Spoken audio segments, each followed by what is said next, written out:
వాడక్కడ గెలుస్తూ పోతూ ఉంటే నేను ఇక్కడ చూస్తూ కూర్చోవాలా? ఆవేశపడకమ్మా, నీ బాధ నాకు అర్థమవుతుంది. కానీ రాజకీయాల్లో ఉన్నప్పుడు ఏదైనా చేస్తున్నావంటే ఒక పద్ధతి ప్రకారం వెళ్ళాలి. నాకు పద్ధతులొద్దు డాడ్. నా కళ్ళ ముందు సంజయ్ నాశనం అవ్వాలి. చూడమ్మా మేఘనా, ప్రస్తుతం నా ఫోకస్ మొత్తం ఆ తరుణ్గాడి మీద ఉంచాను. వాడు సస్పెండ్ అయినా ఇంకా తోక ఆడిస్తున్నాడు. అందుకే ముందు వాడి సంగతి చూస్తున్నాను. ఇప్పుడు వాడి ఉద్యోగానికి పూర్తిగా ఎసరు పెట్టే పని పూర్తిగా వచ్చింది. మరి సంజయ్ సంగతి? ఒక్కొక్కడికి ఒక్కో టైం వస్తుందమ్మా. తరుణ్ అడ్డు తొలగంగానే నా నెక్స్ట్ టార్గెట్ నీ మొగుడే. Okay dad. ఆ తరుణ్ ఆ సంజయ్ ఇద్దరు రోడ్డు మీద పడాలి. వాళ్ళకి మన పవర్ ఏంటో తెలియాలి. అలాగేనమ్మా, అంతా నేను చూసుకుంటాను కదా, నువ్వు కూల్.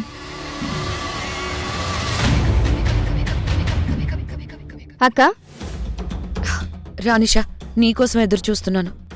నాతో అర్జెంటుగా ఏదో మాట్లాడాలని రమ్మన్నావు. ఏంటక్క అది?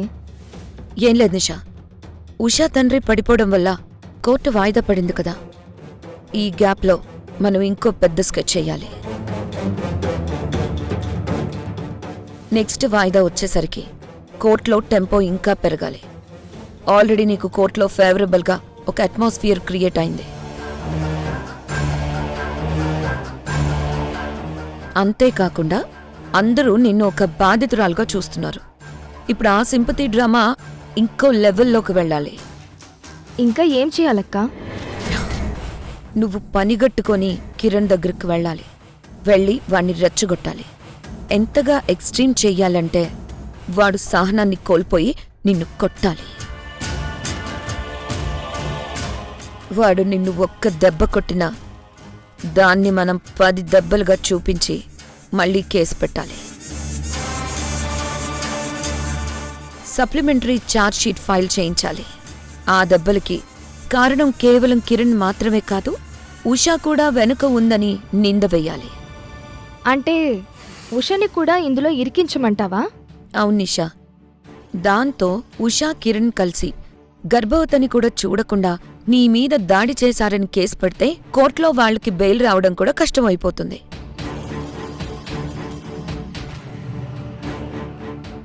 అంతేకాకుండా జడ్జి గారి దృష్టిలో వాళ్ళు అసలైన విలన్లని ముద్ర పడుతుంది. ఈ ప్లాన్ అద్భుతమక్క. నువ్వు చెప్పినట్టే ఆ కిరణ్ నా మీద చెయ్యి ఎత్తేలా ప్లాన్ చేస్తాను.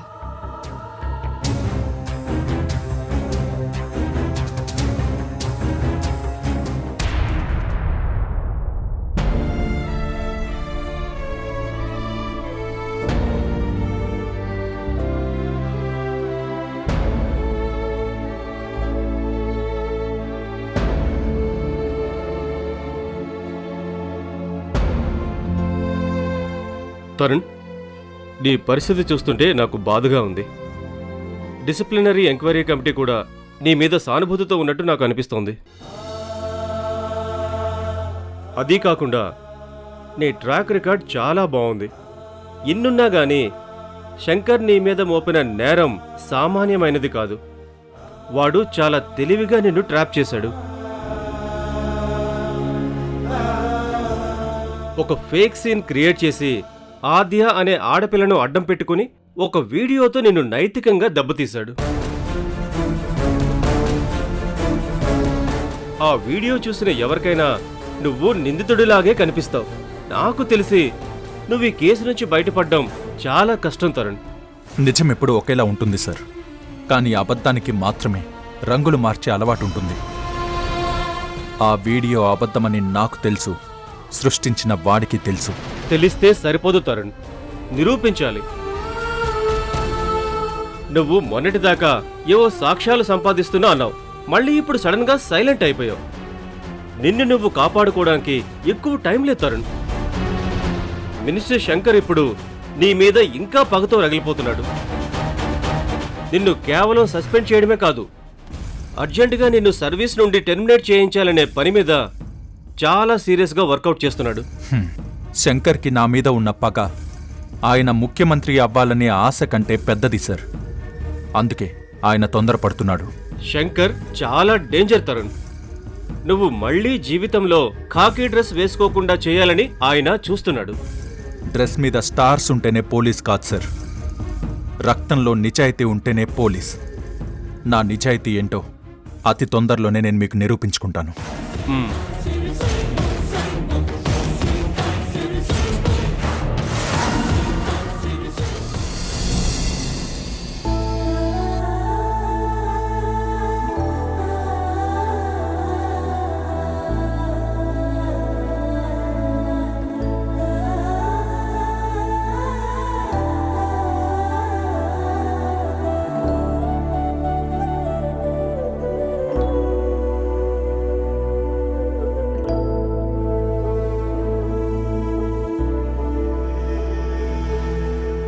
రే కిరణ్, ఎంత కాదనుకున్నా నువ్వు నా కొడుకువి, నేను నీ తండ్రిని. అలాగే ఉషా కోపంలో నిన్ను వద్దనుకుని వచ్చినా ఎప్పటికీ నువ్వు తన భర్తవి. ఆ బంధం మీరు రాసుకున్నది కాదు, ఆ విధి ముడివేసింది. మీ మధ్య ఉన్న అపార్థాలను పక్కన పెట్టి మీ మావయ్య చివరి కోరిక నెరవేర్చడం కోసం నువ్వు ఉషా మళ్ళీ కలవాలి. స్నేహితుడిగా ప్రసాద్ ఆఖరి కోరిక తీర్చడం నా బాధ్యత. అందుకే మీ సమస్యను పరిష్కరిద్దామని నేనే ఇంటికి రమ్మన్నాను.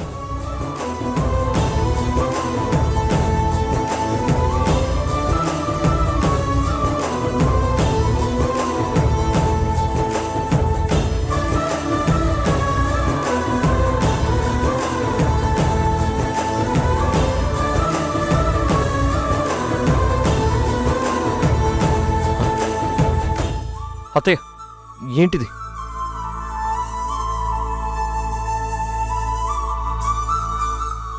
దయచేసి అలా చేయకండి. మీరు నాకు దండం పెట్టడం అంటే నన్ను ఇంకా నరకంలోకి నెట్టడమే. మీకొచ్చిన ఈ కష్టానికి, ఈ పరిస్థితికి నేను పరోక్షంగా కారణం అయ్యాను.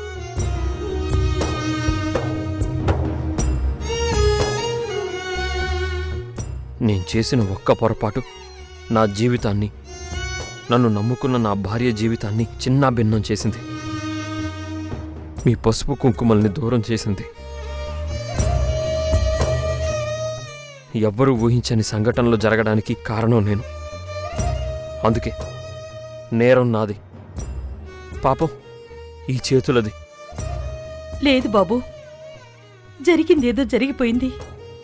ఇప్పుడు మనం ఆలోచించాల్సింది జరగాల్సిన దాని గురించి.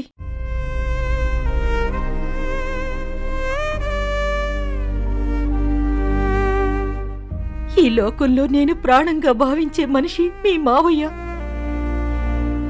ప్రాణాల్ని విడుస్తూ ఆయన కోరింది ఒక్కటే,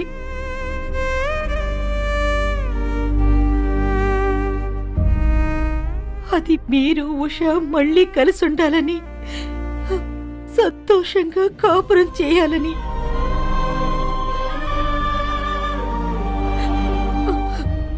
ఆయన కోరిక ప్రకారం మీరు కలిసి ఉండాలి.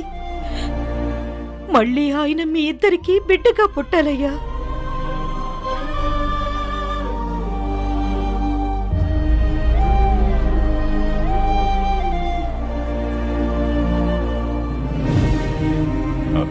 అమ్మ హారిక, సమయం గడిచిపోతుంది, కానీ ఉషా ఇంకా రాలేదేంటి?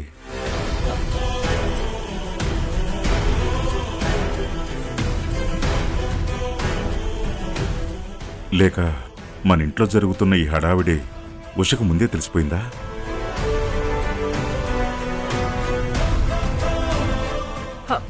మీరన్నది నిజమే మావయ్య. కిరణ్ ఇక్కడికి వస్తున్నాడన్న విషయం ఉషకి తెలిసింది. ఏంటి హారిక నువ్వు మాట్లాడేది? ఈ విషయం ఉషకెలా తెలిసింది? పొద్దున తను ఆఫీస్కి వెళ్ళేటప్పుడు నేనే చెప్పానత్తయ్య. ఎట్టి పరిస్థితుల్లోనూ ఈ విషయం బయట పెట్టొద్దని నీకు చెప్పాను కదా హారిక. అయినా ఎందుకు మళ్ళీ ఇలా చేశావు? క్షమించండి అత్తయ్య. ఉషా కిరణ్లు కలుస్తారనే సంతోషంలో నేను నోరు జారాను.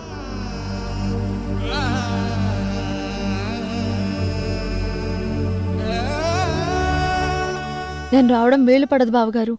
కొండాపూర్ ల్యాండ్కి సంబంధించిన డేటా అంతా మున్సిపల్ అథారిటీకి పంపాలి. వాళ్ళు నోటీస్ ఇచ్చారు. అవన్నీ నేను చూసుకుంటాను ఉషా. ఆ మున్సిపల్ అథారిటీస్ వాళ్ళతో నేను మాట్లాడతాను. నువ్వు ముందు వెంటనే బయలుదేరు. అక్కడ వాళ్ళందరూ నీ కోసం వెయిట్ చేస్తున్నారు. త్వరగా పద. తెలుసు బావగారు, అక్కడ నా కోసం ఎవరెవరు వెయిట్ చేస్తున్నారు, ఎందుకు వెయిట్ చేస్తున్నారు అంతా తెలుసు. తెలుసా? ఏం తెలుసు ఉషా నీకు? నన్ను మీ తమ్ముణ్ణి కలపాలని మీరందరూ చేస్తున్న ప్రయత్నం గురించి నాకు తెలుసు. ఇప్పుడు మీరు నాకు అబద్ధం చెప్పి అక్కడికి తీసుకువెళ్లాలని చూస్తున్నారు. కానీ అక్కడికి వచ్చే ఉద్దేశం నాకు లేదు. అసలు నీకు ఇదంతా ఎలా తెలుసు ఉషా? ఇప్పుడే కదా నాన్న నాకు ఫోన్ చేసింది. ఇంతలోనే నీకెవరు చెప్పారు? హారిక అక్క చెప్పింది. ఇప్పుడు చెప్పండి బావగారు, ఆయన అక్కడున్నారని తెలిసి కూడా నేను అక్కడికి వస్తానని మీరెలా అనుకున్నారు? సార్, ఆడవాళ్ళకు ఇష్టం లేని చోటుకు కష్టపెట్టి తీసుకెళ్తే నష్టం తప్పదన్నారు సార్ మా ఇంటి లేడీస్. రై, అసలే పిచ్చ కోపంలో ఉన్నాను. నువ్వు తిక్కగా మాట్లాడకుండా పోయి పని చూసుకో. నమస్తే సార్. నమస్తే మేడం.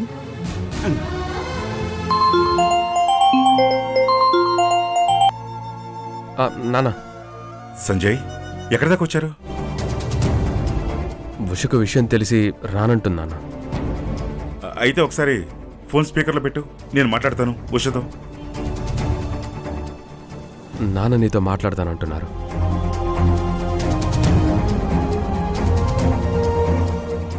అమ్మ ఉష, ఇక్కడ మేమందరం నీకోసం ఎదురు చూస్తున్నాం. సంజయ్తో కలిసి నువ్వు వెంటనే ఇక్కడికి వచ్చేసే. అమ్మ ఉష, ఇంకో విషయం, కిరణ్ కూడా మాతో పాటు ఇక్కడే ఉన్నాడమ్మా. ఈరోజు మీ ఇద్దరి మధ్య ఉన్న ఈ సమస్యను సాల్వ్ చేయాలని వాణ్ణి నేనే రమ్మని చెప్పానమ్మా. అందుకే నువ్వు వెంటనే బయలుదేరరా అమ్మా. సరే మావయ్య.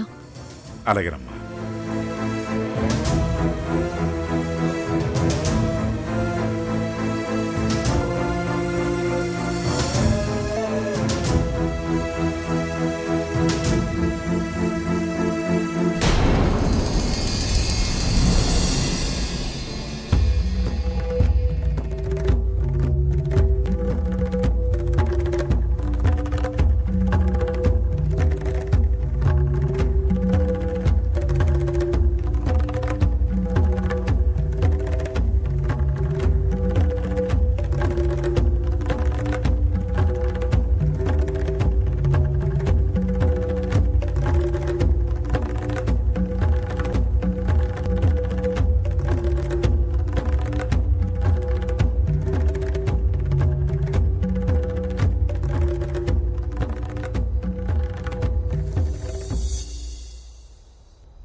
రామ్మా ఉష, నువ్వు వస్తావని నాకు తెలుసమ్మా.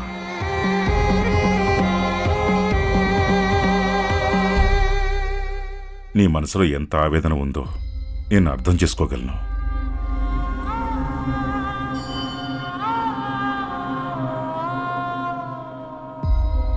కానీ ఈరోజు మనం అందరం ఇక్కడ సమావేశం అయ్యింది గతాన్ని తవ్వుకోవటానికి కాదు, భవిష్యత్తును మార్చుకోవడానికి.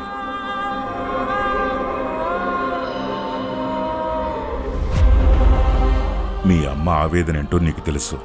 ఆ ఆవేదన వెనకుంది తన స్వార్థం కాదమ్మా, మీ నాన్న ఆత్మకు శాంతి కలగాలని, ఆయన చివరి కోరిక నెరవేర్చాలనే తపన మాత్రమే.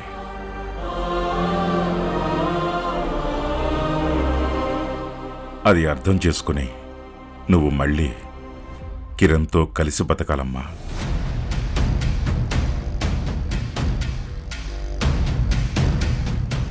అవును ఉషా, కిరణ్ కూడా చేసిన తప్పుకి పశ్చాత్తాపంతో కుమిలిపోతున్నాడు. అందుకే కిరణ్ని ఒక్కసారికి క్షమించుషా. తను ప్రాణంగా భావించే నిన్ను ఇంకోసారి బాధ పెట్టడు.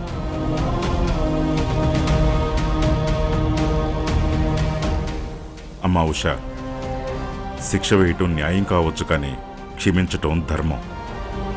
ఎప్పుడూ ధర్మాన్ని నమ్మే నువ్వు ఈసారి అదే ధర్మం కోసం వీణ్ణి క్షమించమ్మా. ఒక్క నిమిషం ఆగండి మావయ్య.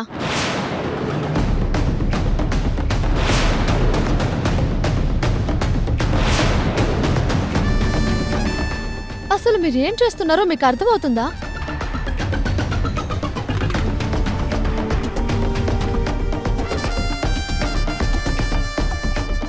ఆయన తప్పు చేసి శిక్ష అనుభవిస్తున్నాడు అంటున్నారు, కానీ ఆ తప్పు వల్ల నా సంసారం కూలిపోయిందన్న విషయం మీరప్పుడే ఎందుకు మర్చిపోయారు?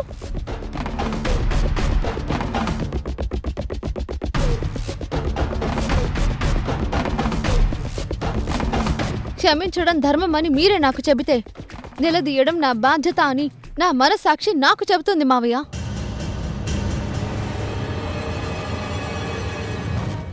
ఉషా, ఎందుకు అలా మాట్లాడుతున్నావు? అమ్మా, నువ్వు మాట్లాడుకు. ఇన్ని రోజులు నాతో నీ ఇష్టమన్న మీరు ఇప్పుడు ఇష్టం లేని వ్యక్తి దగ్గరికి నన్ను వెళ్ళమంటున్నారా?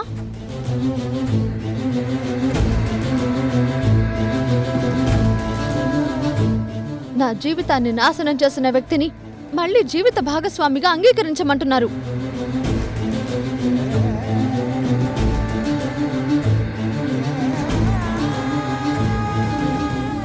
మీరు భవిష్యత్తు గురించి మాట్లాడుతున్నారు, కానీ గతం తాలూకు నీడలు వెంటాడుతుంటే భవిష్యత్తు వైపు అడుగులు ఎలా పడతాయి మావయ్య? అయినా ఒక ఆడది తన తాళి తానే తెంచుకుంది అంటే అది ఆవేశం కాదు, ఆ బంధం మీద పెంచుకున్న గౌరవం మట్టిలో కలిసిపోయిందన్న ఆక్రోశం.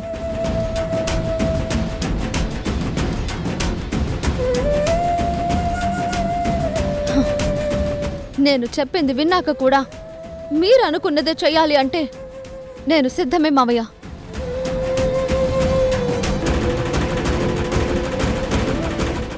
కానీ అప్పుడు మీరు మా మధ్య రాజీ కుదర్చడం అవ్వదు. నా ఆత్మగౌరవాన్ని సజీవ దహనం చేయడం అవుతుంది.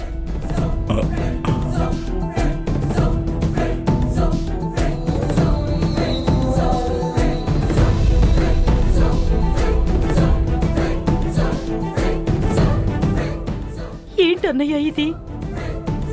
ఎందుకిది ఇంతగా ముండి పట్టు పడుతుంది?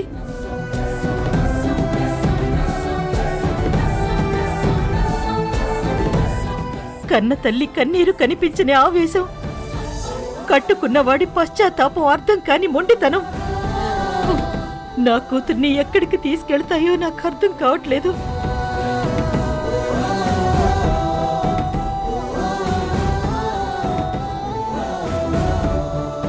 ప్రేమ అనేది బలవంతంగా రుద్దే ఆచారం కాదమ్మా, అది మనసులో పుట్టాల్సిన ఒక అంకురం.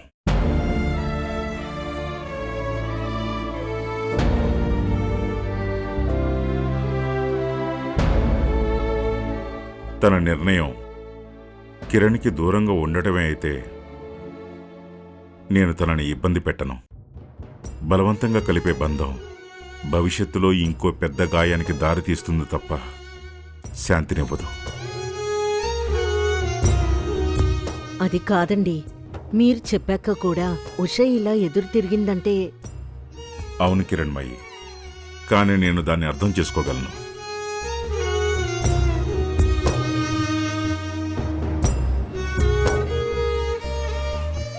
ఈ ఇంటి పెద్దగా నా ఓటమి కంటే ఒక మనిషిగా ఉష అనుభవిస్తున్న ఆ నరకం నాకు కనిపిస్తోంది. ఇక ఈ సమస్యకు కాలమే పరిష్కారం చెప్పాలి. ఏమిటో ఈ అలజడి నా గుండెలో, ఇది వంద బాధలే కలిసి పిన్ని ఏడవకండి. గాయమై మండుతోంది మనసునా, ఇది మారుతుందని ఆశతోనే బతకనా. ఎవరితో చెప్పను, ఎవరిని నిందించను, జాలి మరిచి దేవుడేసిన శిక్షణ. ఏడ్వనాలే నవ్వనా. అవునవును, ఆ తరుణ్గాడు ఎంత ప్రయత్నించినా వాడికి ఏ సాక్ష్యాలు దక్కవు. ఎందుకంటే ఆ సాక్ష్యాలు ఉండాల్సిన చోట లేవు. అవి నా దగ్గరున్నాయి. ఆ ఆద్యని, వాళ్ళ నాన్న రాజుని నేను ఇక్కడే నా కళ్ళ ముందే ఉంచుకున్నాను. వాళ్ళు నా దగ్గరున్నంతకాలం ఆ తరుణ్గాడు నన్ను ఏమీ చేయలేడు. నాకు తెలిసి ఇక వాడి పని అయిపోయినట్టే. ఇక వారంలోనే వాడి చేతికి టెర్మినేషన్ లెటర్ కూడా అందుతుంది. అలాగే అలాగే okay okay okay. Sir, Tarun గారిని చూస్తుంటే జాలేస్తుంది. పాపం, ఆయనకి మనం చాలా అన్యాయం చేస్తున్నాం. అలా జాలి పడకూడదు ఆద్య. రాజకీయంలోనైనా జీవితంలోనైనా మనం ఎదగాలంటే ఇలా చాలా మందిని తొక్కుకుంటూ పోవాలి. అయినా నేను అంతగా ప్లాన్ చేసి ఆ వీడియోలో నీతో కలిసి నటించింది ఎందుకనుకున్నావు? ఆ తరుణ్ గాడిని అందరి ముందు ఫూల్ని చేయడానికి, వాడి ఒంటి మీద యూనిఫామ్ తీసేయించడానికి. కానీ సార్, ఏ తప్పు చేయని మనిషి మీద మనం అబద్ధపు వీడియో ప్లాన్ చేయడం తప్పు కదా. నా వల్ల ఒక మంచి ఆఫీసర్ ఉద్యోగం పోతుంటే నేను భరించలేకపోతున్నాను సార్. చూడాద్య, నువ్వింకా చిన్నపిల్లవి. నీకు లోకం గురించి పూర్తిగా తెలీదు. ఈ సొసైటీలో నిజం చెప్పేవాడు చచ్చిపోతాడు, తెలివిగా అబద్ధం చెప్పేవాడు సింహాసనం మీద కూర్చుంటాడు.